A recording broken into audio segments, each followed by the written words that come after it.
As the B-24 Liberator roared above the frozen expanse of northern Europe at 27,000 feet, oxygen masks hissing and the metal skin vibrating under the brutal bite of high-altitude winds,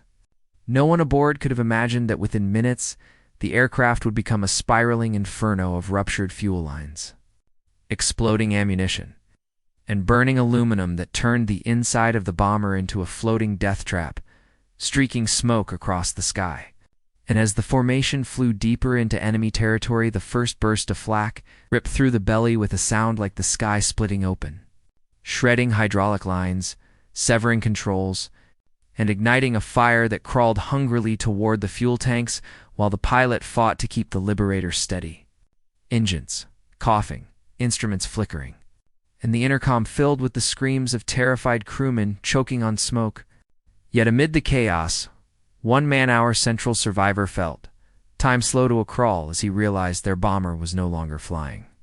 It was falling, burning, and dying beneath them. And in the blinding orange glow of the spreading fire, he had seconds to choose between two impossible fates: stay aboard the collapsing metal coffin, or leap into the empty void of -40°C air without a functioning parachute. And as he stumbled to the waist window, flames licking at his boots, skin blistering from the heat, the bomber suddenly bucked violently as another flak burst obliterated the tail section, sending bodies, burning debris, and torn aluminum spinning into the abyss, while his own heartbeat thundered louder than the engines as he gripped the edge of the hatch, smoke filling his lungs, vision narrowing. And in that final, impossible second, when the bomber's wing tore away and the entire aircraft whipped into a death spiral, he made the jump, hurling himself into a deafening, paralyzing windstorm that slammed into him like a wall of ice as the burning wreck of the B-24 disintegrated above him, pieces raining down around him. And as he tumbled helplessly with no chute fully deployed, spinning through clouds of smoke, snow, and debris, he faced a moment no human should survive, falling nearly 5 miles from the sky, watching his own bomber explode above him like a burning star, and realizing he was now at the mercy of gravity, fate, and sheer impossible luck setting the stage for a survival story, so unbelievable that even military investigators doubted it for decades, and one so shocking that you, the viewer, will not be able to look away for a single second as this impossible journey unfolds. Asterisk, as the air rushed past him in a screaming, freezing torrent that tore at his clothes and numbed his fingers almost instantly. The falling airman spiraled blindly through the sky, his body tumbling end over end against a backdrop of distant explosions and drifting debris from the obliterated B-24, and as he tried desperately to stabilize himself, fighting against the violent spin that blurred the world into streaks of white clouds and black smoke, his mind flickered with flashes of the chaos he'd just escaped, the glowing cockpit windows melting from the heat, the agonized shouts of crewmen engulfed in fire, the tail section ripping away into a flaming tumble, and the captain's last trembling command to bail out even though half the chutes had been destroyed in the blast-stand now. Hurtling downward at terminal velocity, the survivor could feel his consciousness wavering, the lack of oxygen tightening like a fist around his lungs, while the high-altitude cold gnawed into his bones, turning his limbs stiff and sluggish, yet instinct screamed for him to reach for his parachute ripcord. Though every attempt was met with the brutal truth that the harness straps were burning hot and partially shredded, the fabric stiff, twisted, and possibly useless. And as he flipped violently, he glimpsed the fireball that had once been his bomber drifting farther away, shrinking into a distant ember in the sky, a reminder that he had escaped one form of death only to plunge into another, and below him stretched an endless, silent expanse of white winter terrain, forests, frozen lakes, and hostile territory where any surviving crew would face immediate capture or execution. And yet the pilot forced himself to remain conscious, biting the inside of his cheek until he tasted blood, reminding himself that if he blacked out now, he would never wake again. And as the pressure of the dive intensified, air roaring into his ears like a hurricane, he reached again for the ripcord, fingers trembling violently from cold and fear. But the wind pressure pinned his arms back, making every movement feel like lifting 100 pounds. And just when the edges of his vision began to darken and the world grew distant and distorted, he summoned the last surge of strength in his body and pulled, feeling the cord yank taut. Hearing the faint snap of fabric trying to deploy in the violent windstorm, only for a surge of terror to seize him as the parachute did not fully open, instead unfurling into a twisted, half-tangled mess that jerked him upward slightly before collapsing into a flapping, shredded canopy, barely slowing his descent, but just enough that he no longer felt like a stone plummeting uncontrollably toward Earth. And as the wind caught the tattered remains of the chute, it spun him into another spiral, this one slower, but still chaotic enough that he could not distinguish sky from ground, breath from panic, life from the death rushing up beneath him. Yet somehow, in this half-controlled fall, he felt the tiniest spark of hope, a whisper of a chance that he might survive the impossible. And with numb fingers, he worked frantically to untwist the lines, pulling with everything he had left while the earth drew nearer, treetops becoming visible through the drifting clouds, the outlines of snow-covered pines rising like spears aimed at his heart. And despite the unbearable cold and the screaming pain in his muscles, he managed to free a few lines, causing the chute to snap partially open, enough to slow him further, enough to transform certain death into a fragile sliver of possibility. And as he drifted downward through rising thermals and swirling smoke, he heard distant anti-aircraft guns still firing at the retreating American bombers, the distant rumble of engines fading, leaving him alone in a sky that moments ago had been filled with comrades. Metal, explosions, and fire, and now belonged only to him and the vast, chilling silence of fate. And as he descended, he could see through the thinning clouds the jagged terrain below rocks. Frozen rivers, dense forests offering no softness, no mercy, no easy landing, only the promise of another battle he would have to endure. Another moment where survival depended not on luck, but on the raw instinct and unbreakable determination that had kept him alive through the chaos so far. And with his heartbeat pounding in his ears, his parachute cracking sharply in the wind, and the ground rising rapidly beneath him, he braced for impact, knowing that his survival story, the fall from a burning bomber at 27,000 feet, the impossible leap into the unknown, was only just beginning, and the real horrors, the real twists, the real miracles were still waiting for him on the frozen earth. Below, asterisk, as the frozen landscape rushed upward with terrifying speed. The airman's half-shredded parachute cracked and snapped above him like a wounded animal fighting for its life, each jerk of the tangled lines jolting his body with bone-shaking violence as he tried, desperately, to angle himself away from the spear-like pines below. But the wind had its own agenda, dragging him uncontrollably toward a dense forest blanketed in ice and snow. And in those final seconds before impact, he realized he had no control anymore, no time to correct his descent, no way to avoid the trees, no ability to brace properly with limbs that had gone nearly numb from the cold and the violent fall. And as he plunged through the treetops, branches whipped across his body with brutal force, slashing at his face, tearing at his uniform, cracking against his ribs, each strike sending bursts of pain through him as though he were being beaten midair by invisible fists. And then, with a shattering force that expelled every ounce of air from his lungs, his body slammed into a thick branch that snapped beneath him, spinning him sideways before his torso smashed against another, the world exploding into a blur of white, brown, and agony. And only the last remaining scraps of parachute fabric tangled in the upper branches slowed him enough to prevent instant death, but not enough to stop the momentum entirely. And he tumbled through a final layer of branches before crashing into the snow below, the impact so violent that a deep crater formed around him, sending a wave of powder erupting into the air as his vision flickered in and out like a failing lantern. And for a moment he thought he was dying, drifting out of his broken body into a strange quietness that felt almost peaceful, but the stabbing pain in his shoulder, the throbbing ache in his spine, and the burning sting of icy air on. His face pulled him unwillingly back to consciousness, and as he gasped for breath, coughing violently against the cold that tore at his throat, he realized with shock that he was alive, painfully, impossibly alive, surrounded by a silent forest in the heart of an enemy-controlled territory, with his parachute tangled far above him and the wreckage of his bomber nowhere in sight, replaced only by distant echoes of war rumbling across the horizon. And as he tried to move, a bolt of pain shot through his leg, suggesting a possible fracture. But he gritted his teeth and dragged himself upright, knowing that lying still meant death, fifth not from the cold, then from German patrols who would surely be combing the region for survivors.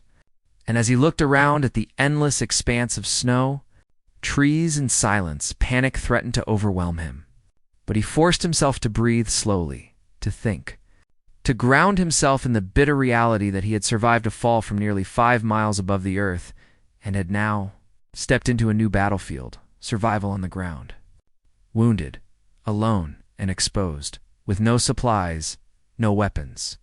and no clear sense of direction in the forest, though quiet. Felt alive with unseen dangers, snowdrifts that could swallow him, wolves that prowled in winter hunger,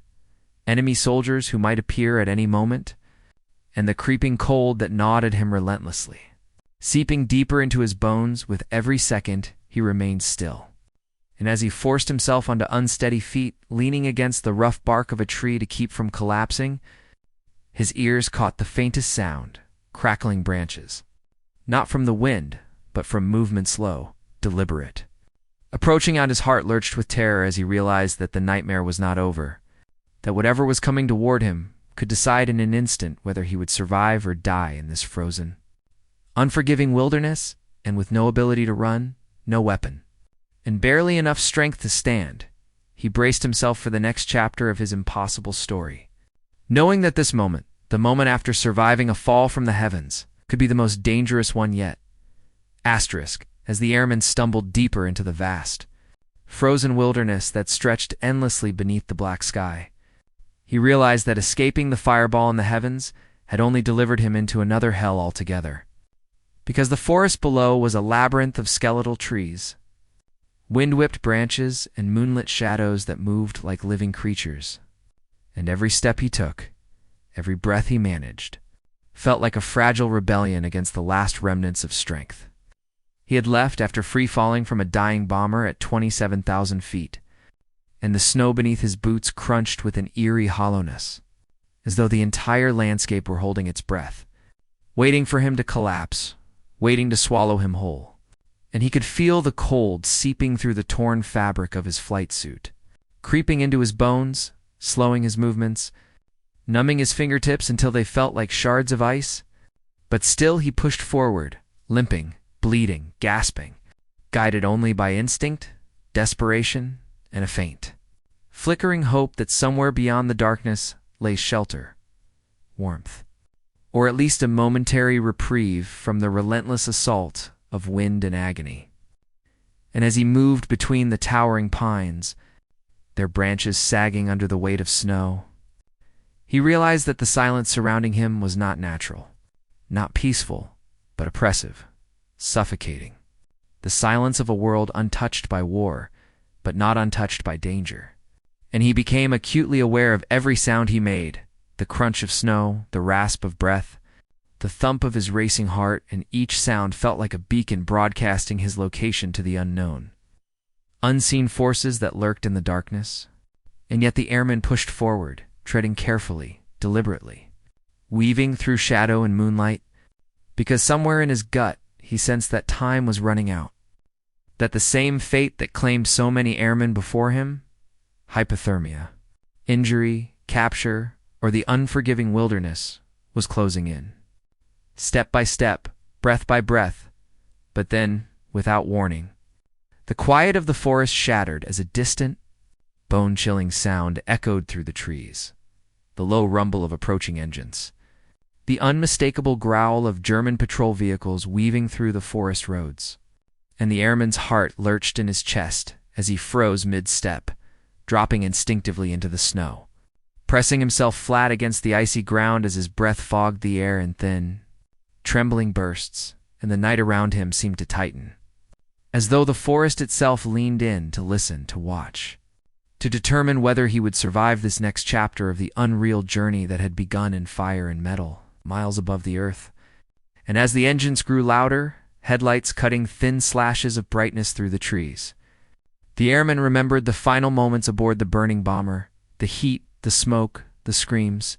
the explosion that tore the fuselage apart, and he could still feel the violent jolt of being thrown into the open sky.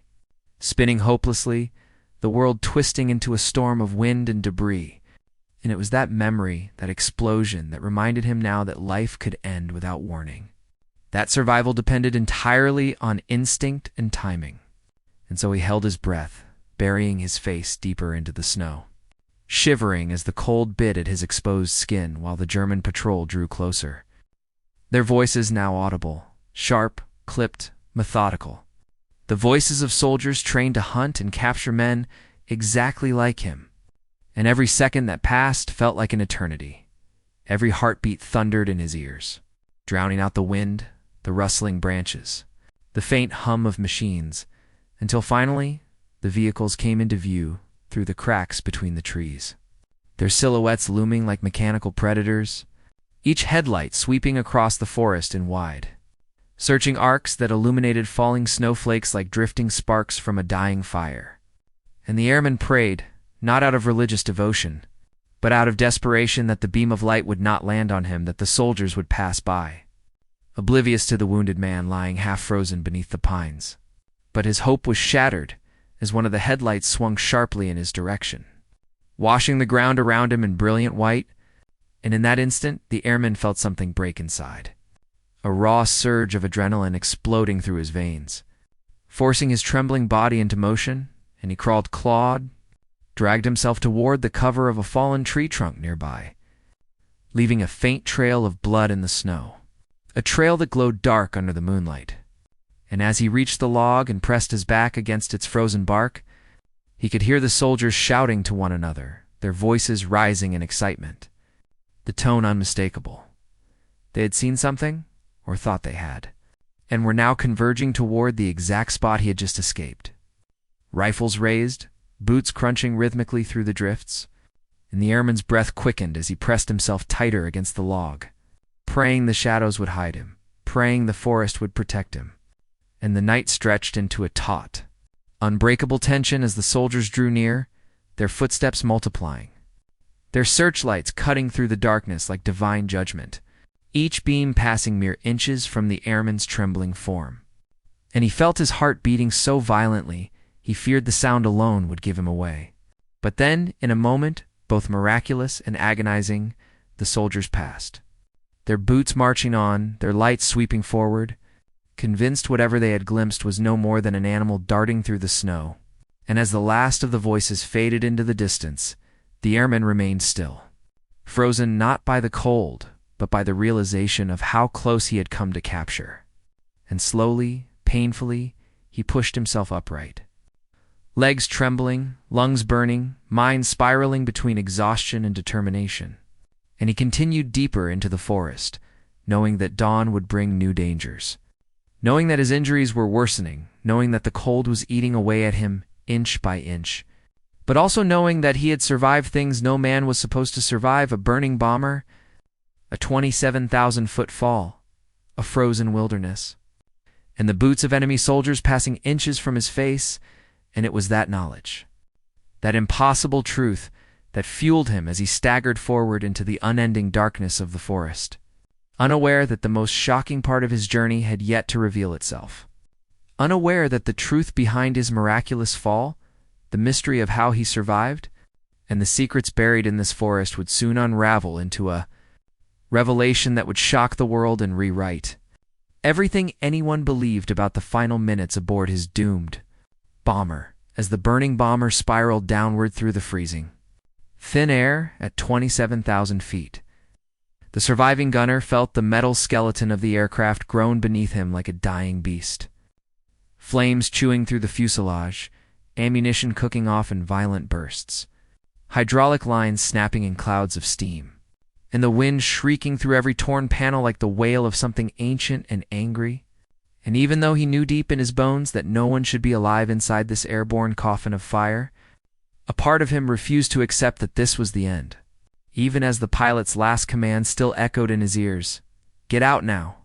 shouted through the choking smoke. He crawled toward the escape hatch, while the bomber rolled violently on its axis. The world outside, tumbling into a terrifying swirl of sky and earth. The altimeter spinning downward so fast it looked broken. And with every second, the flames grew hotter until his eyebrows singed, his jacket began to smolder, and the oxygen system ruptured behind him in a blinding flash that nearly threw him unconscious. He grabbed the edge of the hatch, trying to force his trembling, frozen hands to move faster. But the slipstream outside roared like a hurricane, threatening to rip his arm clean off. And when he finally pushed himself out of the aircraft, he didn't jump. He was yanked into the void, ripped away from metal, crew, and any last illusion of safety, his body tumbling head over heels in free fall through the brutal sub-zero sky, his parachute pack slamming against his ribs as he cartwheeled helplessly, unable to tell up from down, only feeling the crushing cold tearing tears from his eyes before they could freeze on his eyelashes. And somewhere in the chaos, he realized with bone-deep terror that he couldn't find his ripcord. His gloves were stiff with frost, his fingers numb. The strap had twisted behind him, and as the wind howled past at terminal velocity, he remembered the stories. The men who jumped from burning aircraft at high altitude and never deployed their chutes. The ones who hit the earth so fast, they left craters instead of bodies. And he felt panic clawing up his throat, but somehow by instinct luck, or an act of desperate will, he shoved his hand behind him and ripped at something, anything, until he felt the cord yanked free and the chute exploded open above him with a violent snap that nearly tore his spine in half, jerking him upward so sharply that stars danced across his vision, and for a brief, miraculous moment, he floated suspended between death and survival until he realized. The nightmare wasn't over because the fire from the bomber had reached the parachute fabric as it deployed. Small embers drifting down like burning snowflakes, several catching on the silk canopy. Tiny pinpricks of orange eating into the only thing keeping him alive, and he stared up in disbelief, watching holes spread like tiny black mouths above him, while the ground below seemed to swell and rise to meet him. The reality sinking in that he had escaped a burning bomber only to fall under a burning parachute, and the wind carried with it the sharp smell of scorched fabric and the distant, chilling sound of the bomber's final explosion somewhere above, debris raining down around him in fiery arcs, some pieces tumbling uncomfortably close, and he clenched the straps, praying the canopy would hold just long enough. As he dropped through a layer of clouds so thick and white it wrapped him,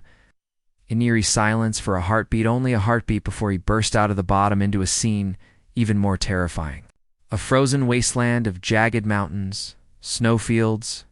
and rocky outcroppings that looked less like a landing zone and more like a battlefield designed by nature to finish the job the Luftwaffe had started. He closed his eyes, bracing himself,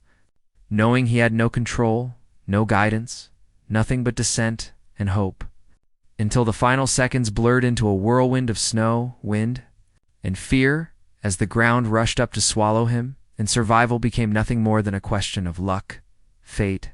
and the last unbroken thread holding his life together. Asterisk in the final moments of his impossible fall. As the battered remains of his half-burned parachute strained against the screaming wind, and the ground surged upward with terrifying speed, he felt time stretch into a slow, surreal crawl, every heartbeat echoing like a drum inside his skull as he braced himself for the kind of impact no man had ever walked away from. And yet even with death rising to meet him, he couldn't help replaying every sound from the bomber's last seconds, the cracking of the wings, the melting metal dripping like molten tears, the screams of his crew disappearing into the roar of the fire, each memory spiraling around him as he plummeted through the thin air like the last leaf torn from a burning tree. And when he hit the ground, it wasn't a single impact, but a violent series of crashes, bounces, rolls, and bone-snapping collisions that tore through his body with enough force to silence his breath, his vision, and nearly his heartbeat. And he lay there stunned, broken, barely conscious. Cold snow pressed against his face, while the world around him dissolved into ringing silence, broken only by the distant rumble of the bomber's wreckage detonating across the mountainside, the shock wave rolling through the valley like a ghostly reminder of the death he was meant to share. He tried to move his hands but couldn't feel his fingers. Tried to breathe, but his ribs screamed with pain. Tried to speak, but only blood and steam filled the air in front of him. And just when he thought he was fading for the final time, he felt something shadows moving across the snow, shapes approaching slowly, cautiously, figures who seemed unreal against the blinding white. And he forced his eyes open only to see the silhouettes of enemy soldiers emerging from behind a ridge. Rifles slung over their shoulders, their boots crunching in the frozen silence as they approached the spot where a man who shouldn't be alive lay barely holding on to consciousness. And in his blurred, fading vision, he understood the cruel irony. He had survived a burning bomber, a 27,000-foot freefall, a shredded parachute, and a bone-breaking crash, landing only to find himself face to face with the very enemy whose flak guns had set his aircraft ablaze. And as they surrounded him, whispering in German he couldn't understand, one of them knelt beside him, pressed 2 fingers to his neck, and muttered something to the others that made them pause. Look at one another, then look at him again as if they couldn't believe he was still breathing while his vision darkened at the edges. And the last thing he saw before slipping into unconsciousness was one soldier lowering his rifle, shaking his head in disbelief and saying a phrase he didn't need to translate to understand. How is this man alive? A question that would follow him for the rest of his life, echoed by doctors, historians, pilots, soldiers, and anyone who ever heard the story of the man who fell from the sky, the man who should have died a dozen times in a single minute, the man who defied fire, gravity, impact, and fate itself, and lived to tell the story that became one of the most impossible survival miracles in the entire history of war. Asterisk in the end. When investigators, historians, and even surviving veterans retraced every second of his impossible fall, every mechanical failure, every explosion inside the bomber, every desperate shout exchanged between crew members, every decision made in those final moments when the aircraft was spiraling into fiery ruin, they discovered something far more shocking than simple survival. They uncovered a chain of events so unlikely, so mathematically impossible, so brutally precise in timing, that the story stopped being about luck and became something closer to a once-in-a-century phenomenon. Because the truth, the real truth, was that the pilot, who plunged from 27,000 feet and cheated death in a way that defied physics, didn't just survive by accident. He survived because every disaster that should have killed him had instead set up the next event that saved him, like an invisible thread pulling him through the sky. And as researchers followed the clues, they realized that if his parachute had burned 1 second faster, he would have died. If the explosion inside the bomber had happened 1 meter closer to his seat, he would have died. If he had fallen 5 feet to the left, he would have hit solid rock instead of snow and would have died. If the wind that day had been 1 kilometer per hour stronger, he would have spun uncontrollably and died. If the German patrol had arrived 5 minutes later, he would have frozen or bled out in the snow and died. If the weather had been 1 degree colder, hypothermia would have ended his life within minutes. And if the patrol had been from a different unit, he might have been executed on the spot, meaning his survival wasn't one miracle, but a chain of dozens, each more improbable than the last. And when the final report was written many years later, one historian added a line that stunned everyone who read it, based on all known variables. His chance of survival was statistically indistinguishable from 0. Yet he lived not only long enough to recover, not only long enough to return home, but long enough to tell the world what it felt like to fall through the empty sky while watching the burning remains of the bomber he once commanded crash into the mountains far below. Long enough to describe the moment he realized he was dying, long enough to experience the moment he realized he wasn't, and long enough to become living proof that sometimes the universe bends the rules for reasons no man will ever understand, making him a legend whispered among pilots, a symbol of impossible survival in the final, undeniable result of the most shocking, terrifying, breathtaking story of airborne survival ever recorded.